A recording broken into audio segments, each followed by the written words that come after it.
What's up, everybody? It's Paige, the Maverick Girl. We're here to do some really cool stuff today. I have been purchasing over the last few months a significant number of games, and as I've mentioned previously in other videos, I've been wanting to go more into the retro game scene. And I feel like I've really been doing that a lot lately, to be honest, and I've been really pushing myself, and I pivoted a lot more from Magic recently. Now, granted, I'm still doing some Magic, but a bit less at the same time. And I've wanted to kind of get myself more into trying different games, different things, and been doing a lot of pickups over the last couple months. And for like the last, I want to say 3 months, I've been kind of going harder on the retro stuff. Previous to that, obviously, I was picking up a lot of different things, Switch games, PS4 games, whatever. But recently, in these last few months, I've just been going really hard on buying a lot of this stuff. Some of this I purchased by, selling Magic cards. Others were like, oh, my family hit me up with some gifts, and I even also have a savings account that's dedicated to video games that allows me to pretty much buy things as I want to, as I come across them. But we're going to do this. Is going to be a two-parter. I have these games right here. These are all boxed Sega Genesis games that I have acquired in the last couple of months, and then everything else is going to be covered in tomorrow's video for the second part. That is going to cover a lot of my loose cartridges, N64 games, my PS1 games that I've picked up, and even my one NES game. We're not going to be talking so much about the other games that I've picked up, because I want to cover more of the retro stuff, right? I've picked these up. These, they're standard. It's Mario Odyssey, Skyward Sword, a physical copy of Sonic Mania, just so I have it. I'm keeping it sealed for now. And Sonic Colors. So, and they waited to pick this up until after the patch came out. No shot that I was getting that before the patch came out. But first, before I get into this, I want to just touch on where's the content been. I know I've kind of mentioned before, hey, I wanted to start doing content again, but I've just had a lot going on. So I wanted to just touch base on this first, and I kind of want this to be a bit of a stopgap video to kind of go into things more. And I want to do more of these, like, hey, I'm still acquiring games on a regular basis. I actually have some games that are currently in the mail right now, so I might do like a monthly, hey, here's what I got, cool things, and we watch my collection build up a little bit. I actually took a lot of my games down. You can kind of see how much barer it made my shelf here. But my shelf has been filling up quite a bit lately, so I want to see it, how much can we watch that fill up over time. But what's been happening in those last 3 weeks is 3 or 4 weeks since my last video went live. As I mentioned in that video, I received a promotion. And what that's been having me do is work from home. It's also making me do a lot more work than I'm not used to. It's kind of throwing me for a loop a little bit on my sleep schedule, so it's affecting me a little bit. On top of that, I also went to Gen Con very recently for work. There was also a lot of stress involved with the promotion, and the lead up to it, because I basically had to train my replacement for the position that I was leaving. And then, obviously, Gen Con itself. Gen Con took a lot out of me. I played Gen Con very safe, was very cool and cautious about everything. I had a great time at it, actually. Seeing a lot of people I haven't seen in a long time. But I also ended up doing karaoke with a bunch of friends and tore up my throat in the process. So I couldn't talk for a few weeks. And on top of that, but I wasn't getting great sleep. It just threw me off. And on top of all of that, I also have been having a bunch of technical issues with my capture card, not capturing sound for a lot of my games that I've been trying to play. So whenever I want to try streaming, it's really hard unless I want to use something like an emulator or play Magic, which I still want to play Magic, but I'm enjoying it more on my own time. Not stream, not doing anything like that, just something that I'm having fun with. That said, Magic will come back at some point. I just have to find the right time and the right amount of energy. Right now on Arena, I don't really have a big collection, so I need to do that first. I want to actually make sure I have a collection that can be enough to reliably stream and do things like that, rather than just jump into it and say, let's do it. I want to do it right if I'm going to do it. And that's why I've been doing all these gaming things. These games have been a real joy for me. Real pleasure going back and finding them and going through them and seeing what we could do with them. Hopefully in the future, I'm obviously doing this on the fly, kind of a little random. In the future, I would like to actually like pull up little screenshots or whatever, see if I can do video editing. It's not going to happen anytime soon. But I want to see what we could do. So, let's go to the hand cam and kind of start showing off some of these games a little bit. I have, by my count, 14 games. We're going to talk about all of them. Every single one, I have at least tried these games. And we'll just kind of see where it goes. This is kind of part of my project. What I've been working on trying to do is acquire enough games that I could do one video a day for a whole year and do a different Sega Genesis game every single day.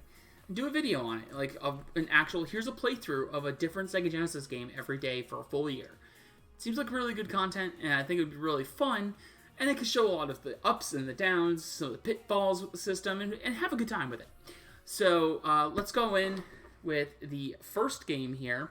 This is The Adventures of Mighty Max. This one was actually given to me by a coworker who is an avid comics collector, does a lot of stuff, and it was a complete copy. This doesn't really go for very much, but it's a cool, it was like, I can't turn it down, especially when it's for something like what I'm doing. Thanks, Jerry. Appreciate you. But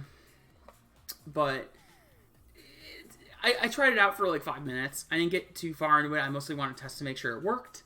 And so I got about 5 minutes into it, and it, honestly, it's not all that great. I got into it just for a few minutes and didn't get that far, and it was all over the place and couldn't quite figure out what's happening. Because some of these games, these older ones, they literally just throw you into the action, and you just got to figure it out yourself. I couldn't really figure this one out, but maybe if I took a little more time with it, I could do that in the future. So, that's the first game. I really should have left, like, actual space for me to, like, be able to put these down, but I didn't. So, yay, preparation. I know what we can do. We'll do it like that. Hopefully it doesn't fall over. It'll probably fall over. We'll do it like this instead. Alright. Hopefully that works. Alright. Now, we have one of my absolute childhood favorites. Boogerman. A pick and flick adventure. Boogerman was a really cool little game. I played this a lot when I was a kid. My cousin introduced me to this, I believe. And obviously it's like, it's super gross out humor. But it almost is so gross out, it almost stops being gross. It just stops being like, it starts being like almost comical and amusing. Just because it's just so over the top. I actually went and bought this one off of eBay. I know going on eBay is very, kind of risky. But, like, I looked at this, and it just had all of, like, the hallmarks where it, like, all felt, like, pretty straightforward, pretty legit. Like, this manual looks all about right from what I remember. And like, the cartridges look right. And that was one thing I started looking at. The more I started looking around with a lot of these cartridges, the more you start to see just how many, like, clear fakes there are and reproductions. Like, this is a lot of the telltale signs. Like, hey, it's got, like, a little dent in it. It's got scratches on the back. And there's, like, little things you can tell. Just, like, the way the plastic looks. And I'm like, this just looks like something that I had when I was a kid. And I played this game a lot. It's very difficult, but it's a very fun game. I really personally enjoy this game. And went out of my way to get this. It's one of my childhood games. I've been really trying to acquire my childhood collection again. And I only need 3 more games for that. I need Complete Box Phantasy Star 2. That is actually a very expensive game because it had some specific strategy guides and manuals and all that. Then I also need the Ooze, which is actually become a rare game, to my surprise. Very difficult game, very hard to play, but I always enjoyed it. And then I also need a copy of Spider-Man versus the Kingpin, which is not that rare, and it is an abysmally difficult game. So I'll pick that up at some point, but this was just like kind of getting me one step closer to that collection. You'll see a few more of those that I picked up in here, including this very next one, which is Caesar's Palace. This is exactly like you think it is. This is just a random casino game. But honestly, it was because my mom. My mom really liked her casino games, and I played this a lot as a kid. And I took one look at this, and like, for how old this is, it's like in amazingly good condition. Like, you can even still see like the gold still shines. It's still got this like really crisp quality to it that I was just blown away for. And like, for this price that I paid, $6, I mean, like, good memories, good condition. I can't complain with this. So I picked it up, easy peasy. Next we've got one that I really enjoyed picking up and playing, Cool Spot. Cool Spot, for those of you who don't know, is, as you can see right here, is the mascot for 7-Up, or was the mascot for 7-Up in the 90s. And this game was really awesome, actually. Like, for as much as people, like, hate on licensed games these days, and don't get me wrong, there were some bad ones back then, too. We will get to some of those, because I definitely have at least one that is garbage. But this game is way better than it had any right to be. I love Cool Spot. This game is great. It was always one of those games, too, that I wanted to play when I was a kid, and just never did. I would always see it on, like, Blockbuster shelves, Hollywood Video, all the rental stores that I went to. I would always see it on the shelves, but I never ended up actually picking it up and trying it out. And it always looked really good. I always heard good things about it. So I was like, I really want to pick this game up and play it. And I'm glad I did, because playing this game was a real treat and worth it, honestly. So, even better, you know, I should show the inside too. Yeah, it was a complete copy, and it's a really awesome game. I'll definitely, once I get the stream stuff figured out again, we'll get into that, and I want to play that, because that game was great. Next is a Dr. Robotnik's Mean Bean Machine. Pretty classic game. If you've played this, it's Puyo Puyo, but the reskinned version for US markets, and this is a complete copy, which had me very excited. This, of all of the Sonic games I had as a kid, I had every single one except Mean Bean Machine. Well, and the compilations, but so Mean Bean Machine was always the one that eluded me. I didn't play Mean Bean Machine the first time until I think the Sonic Mega Collection came out on the GameCube. So this one passed me by for a long time, but I've really come to love it since. It's highly addicting gameplay, and it's just one of my all-time favorites. So picking this up was a no-brainer. I really loved picking this one up, and I'm glad to have it in my collection, because picking this one up also completed all of my complete in-box Sonic collection. So, or at least boxed Sonic collection. I have a few that are missing manuals still, but this was the last one that I needed. I have one more in this box in this collection that we'll get to, but yeah. So this is Mean Bean Machine. Excellent puzzler game if you haven't played it, by the way. It's very readily available out there. Give it a try sometime. We're going to get into some trauma for some people if you've played some Sega Genesis games. Echo, The Tides of Time. Echo games are hard. They are hard. I didn't even know how hard it was until I picked up Echo the Dolphin for the first time. I played it on the Sega Genesis collection on the PS2 for the first time, I think, even though I think it was on some other compilations prior to that. And I had no clue what I was doing. I've tried picking up a few times since then. I've kind of learned how to play it a little bit, but I've never gotten that far. It is abysmally hard. It is very nondescript and really shows you how far games have come over the years. But I had to pick up Echo Tides of Time. I really wanted to pick up like the original one in a box set, or like complete in box. I think this one, oh, it does have the manual. Okay. Couldn't remember if this one had the manual or not. But very, this was the sequel to Echo the Dolphin, so this is actually the second one. And obviously I have this on several compilations already, but I wanted I want to get a lot of those classics in, actual cartridge form. So this was like kind of that, picking up an authentic copy, especially because, $17 for this, not that bad really. I think a lot of these prices are probably a little high because I'm buying them in person, but I'd rather go to the local places, especially when, frankly, I can just sell a bunch of Magic cards to my local shop, get some cash, and just go over to the stores and buy the games. Next, we have one you might not have heard of, unless you're in the European markets. This one is Fantastic Dizzy. This one is a really interesting game. It's more of like a puzzler kind of thing. It's really, really hard to explain without like loading it up and playing it and such. But you can see it's obviously got a different cartridge shape, which is kind of fitting. I think this is like how a lot of Codemasters cartridges work. Excuse me. I feel like I got like a burp or something, but no. So essentially, Fantastic Dizzy is this cool little side-scrolling, you go find items, you're supposed to put those items at certain places, things like that.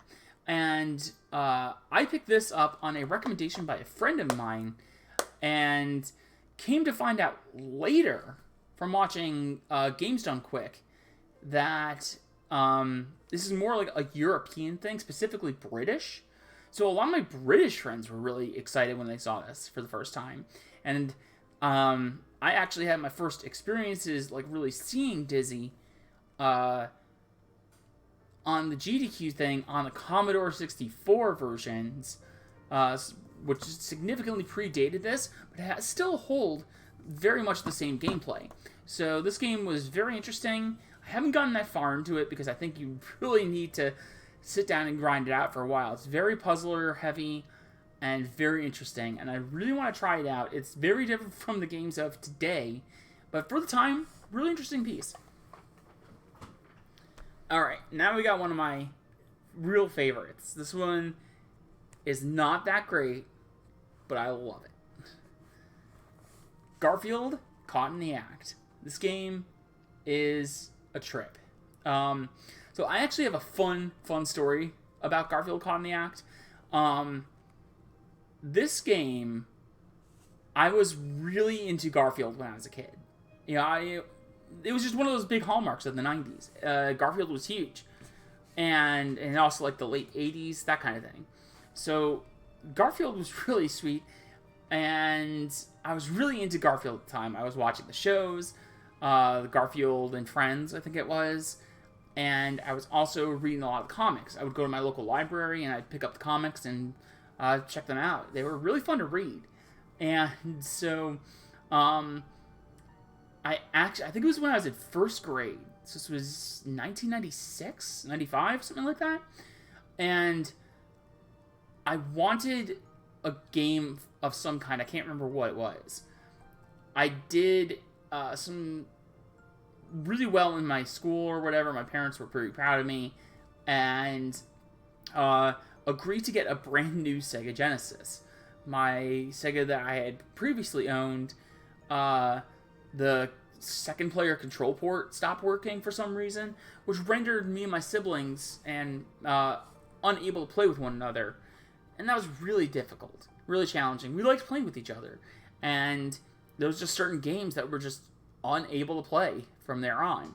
So we picked up a new Sega Genesis, and I can't remember, we bought Sonic 3D Blast with it, and I think we bought this with it as well. Obviously, I sold a lot of my Sega games, so this is me picking up another piece of my childhood collection, and you can see here, I bought it for a decent little chunk there. But it's very good condition, complete in box. It even has this little comic kind of laying out all of the things that go on, and just other random Garfield stuff. Excuse me.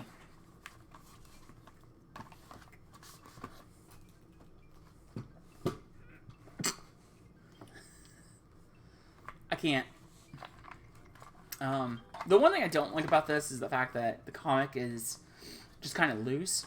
I think the one I remember having, Because a lot of Sega games both had the jewel case and the, what do you call it? The cardboard stuff. I swear, it feels like I gotta do it again. Ugh, it's the worst. And so the one I had was like more cardboard based, and that allowed you to really stick this in the back, so you could actually, it would actually fit in there and stay there. And when you have it like this, though, it just doesn't really stay, which is unfortunate.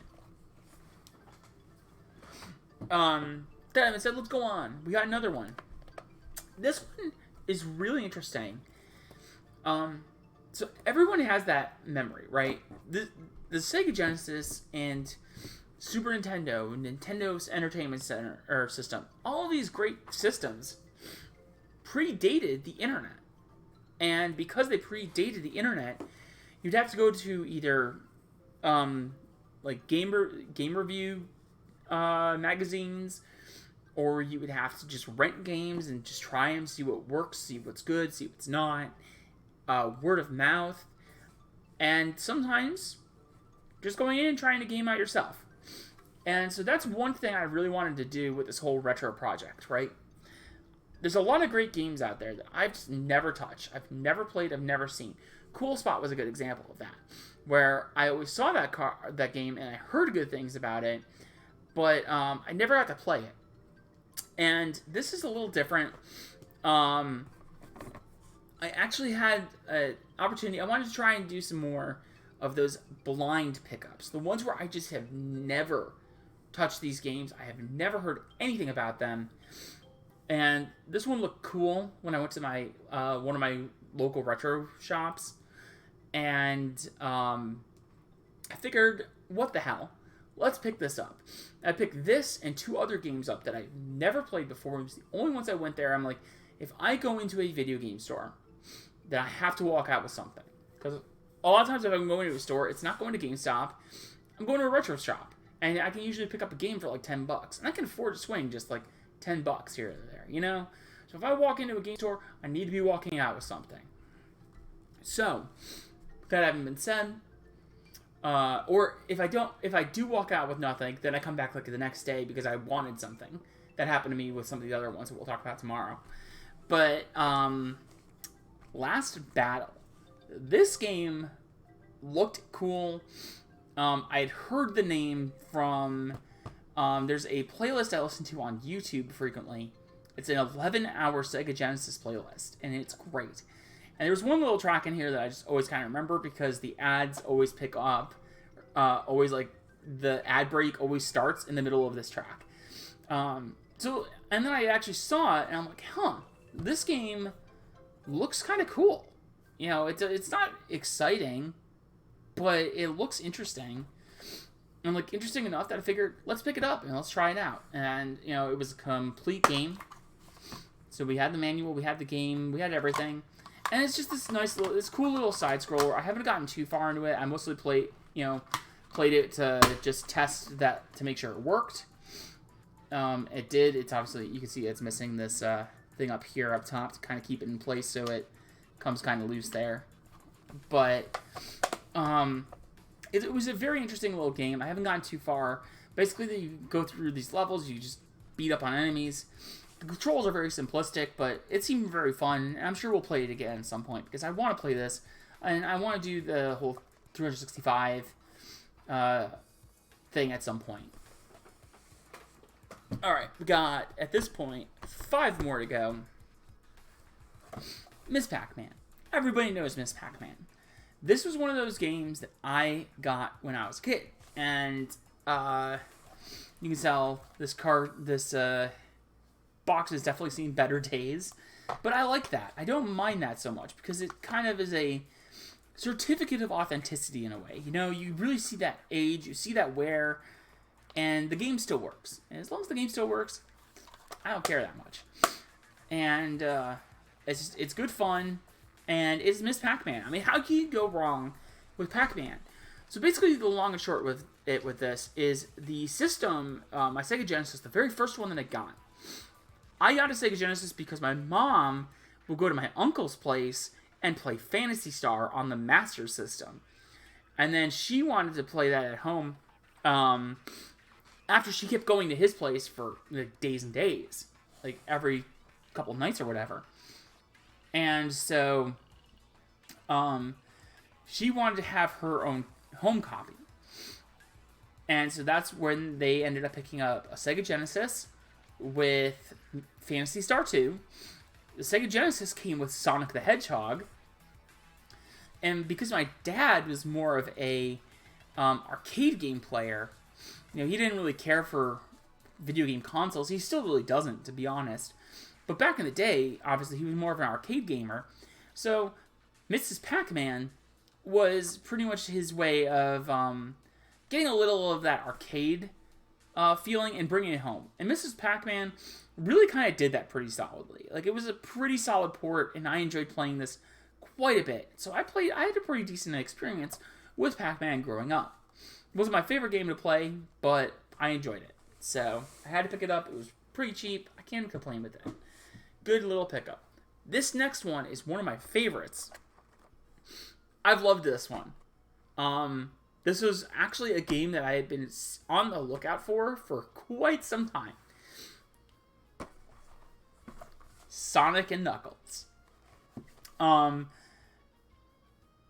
have obviously owned most of the Sonic games. Like I said, Mean Bean Machine was one.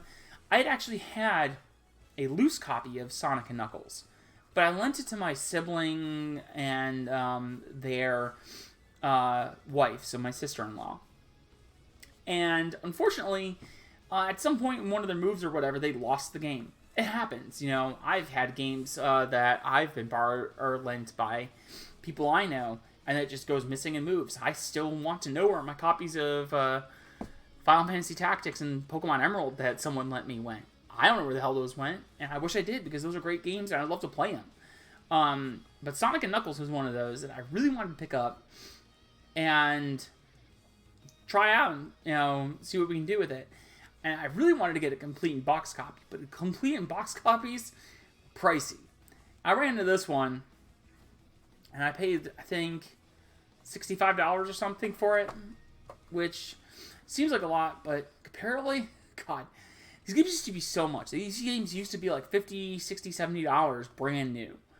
So, like, even just getting in decent shape like this box is pretty good. But here's the problem. Here's the real kicker. Let's take a look on the inside. You'll see what I mean. Oof. That casing is in rough shape. But, we have Sonic and Knuckles still. The game is great. Functions well. Exactly as you think it would. Look at how clean that cart is.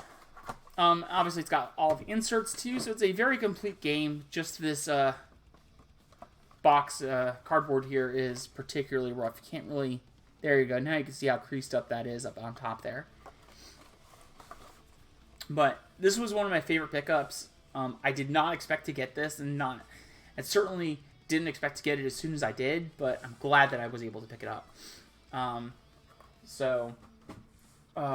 We have 3 more. Another nice, simple one. Super Street Fighter 2. Street Fighter 2, obviously the classic arcade game. Decent ports on like the Sega Genesis and the Super NES, and a million different variations of it. I saw this one, and I couldn't help it. I had to pick it up. I was never really a fighter person, and I didn't even play Street Fighter 2 for the first time until I was in my 20s, I don't think, and realized I was born probably like a year or two before Street Fighter 2 came out. So it took me a long time to actually play Street Fighter 2, but it's such a classic that I just really couldn't resist picking it up. So, nice, simple, straightforward. It's got all the characters. I've got a couple 6-button controllers, so we have access to it and could beat them up with if I have friends over or something. So it's pretty solid. Alright. This one's like my crown jewel. This is, I think, my most expensive Sega Genesis game I own. Cost me a lot to pick it up, but when I saw it at the game store, I sold a bunch of cards to go hunting on buying up a whole bunch of crazy video games. I saw this one. It was very expensive. I couldn't resist it, though. This one is Teenage Mutant Ninja Turtles, The Hyperstone Heist. What really impressed me with this is it actually is super complete. It even has... I'm not really going to pull it out all the way here, but like it's got this huge poster. Maybe I will, actually. You can see it back here. But, look at that. And it's got all these games on the back, kind of descriptions for all of them. And one of them is actually Tiny Toon Adventures, which is a game I have back here. But it is a like fully complete version of the Hyperstone Heist. And for those of you who don't know what the Hyperstone Heist is, the Hyperstone Heist is essentially a reskinned, repurposed version of Turtles in Time. I don't know why they didn't just like do a straight port of Turtles in Time. Maybe there were limitations with the system or whatever. But for all intents and purposes, it's basically they basically reused all of the game engine, game functions, whatever for Turtles in Time and created this whole new game, Hyperstone Heist. This is one of the earliest memories I have is actually renting this particular game out of a Wegmans rentals, video rental. Wegmans was actually a grocery store, but like a lot of grocery stores back in the time, they had a video game rental, like service, shop. So I rented this game out and never really touched it since. But I picked it up and couldn't resist it because it's basically arcade Teenage Mutant Ninja Turtles. And arcade Teenage Mutant Ninja Turtles, even if it's a bit of a watered down version of it, it's still arcade game Teenage Mutant Ninja Turtles. And it's so hard to go wrong with that. And especially when it's this complete, this really clean, looks very nice. It was too good for me to pass up. I couldn't resist this. This game's like, I paid almost $200 for this. But it's well worth it, I think. Even if the, because a lot of game prices are very inflated right now, I think this will come down. But I don't care about that. What I care about personally is just having the games. I want a collection again. I want this to be like, I want to have 2 of these. I want to have 3 of these. I want to have a nice full collection. Something that I can really sink my teeth into and do a lot with. I want retro games. This is what I live for. And it's always been something I really enjoy. Whenever I load up my Switch a lot of times, frankly, as much as I love all these great games, like, again, I have these, right? They're great. But when I go back, I'm always playing games like this. I pull up my Switch, and I'm playing my Sega Genesis collection. I'm playing Mario 64. I'm playing the Super NES and NES classics. Like, that's my thing.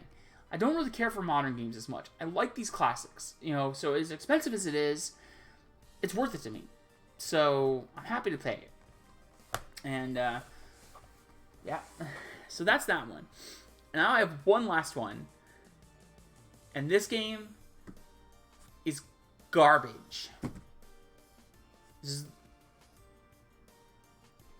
I'd have to think about this. But I'm fairly sure this is, bar none, the worst Sega Genesis game I've ever played.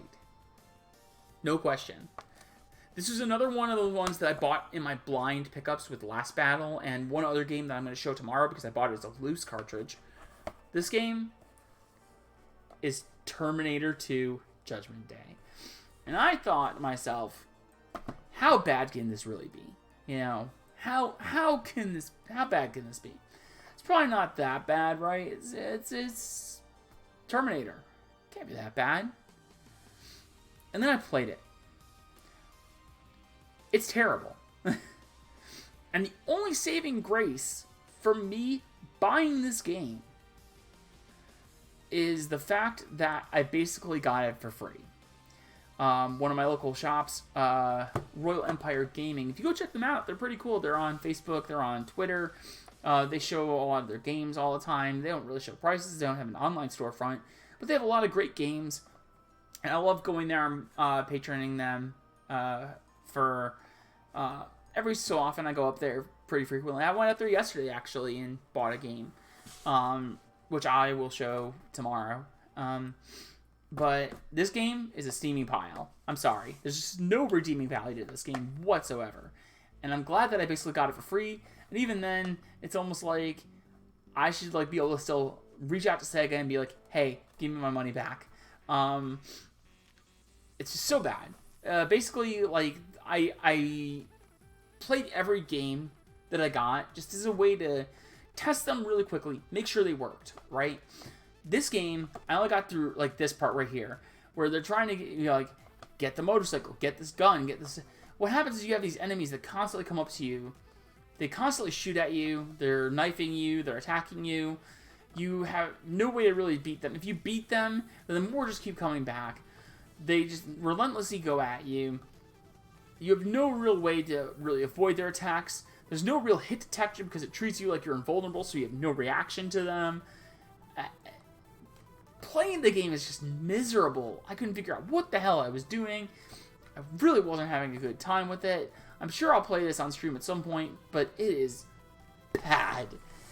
And honestly, it's a bit of a stain on this collection. Even games like Garfield Caught in the Act, that one I was showing before. I'm going to just pull it up here again real fast. This game is not a good game. It is not. I didn't find out how to beat the first boss of this game for like a decade. And even then, it took me a while to figure it out after I read how to do it. I watched a GDQ, Games Done Quick, speedrunning marathon where they did this game. And they even said that they had trouble figuring it out. It's just not a great game. I enjoyed playing it. And so it's got some really interesting merits to it, like the fact that all of the sprites were actually traced over hand-drawn like animation cells done by Jim Davis, the artist. But it is like, at least it's enjoyable to a certain degree, even though it's not a good game, right? This is just a bad game. It's just terrible. Angry Video Game Nerd did a whole review on this and a bunch of other Terminator games, but you gotta see it because it's terrible. He's right on every respect. He covers the SNES version, which is the exact same version. It's terrible. Ignore it. Forget it. Forget it exists.